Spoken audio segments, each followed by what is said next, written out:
You know, I've had the rare privilege of looking at a lot of really interesting, unusual games in our time on Reviews on the Run. I think this might be one of the weirdest games that we've ever reviewed, or perhaps that we've ever played. I cannot disagree with you, sir. This is Cargo: The Quest for Gravity. It's a downloadable game on Steam.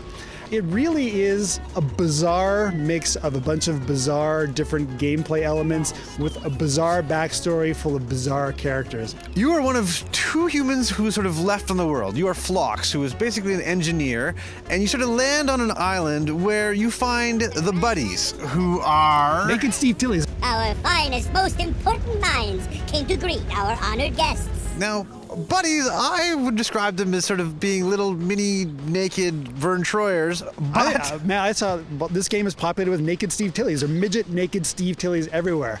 It was kind of weird because when I was looking at the rating for the game, it said partial nudity. I was like, how could there be partial nudity in a game like this? Because you are surrounded at all times by little naked midget Steve Tilleys. It's really weird because I actually thought there was going to be some big sort of open world sort of adventure happening here.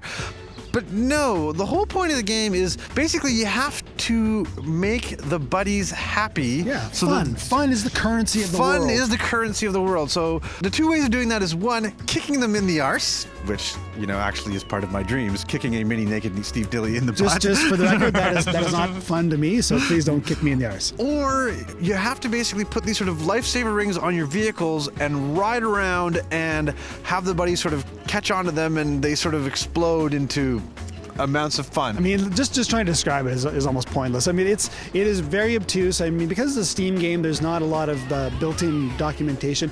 The idea is you build up fun, and the more fun you build up, you can call down pieces of the Earth. See, like the pieces of the Earth have floated away. Gravity is gone.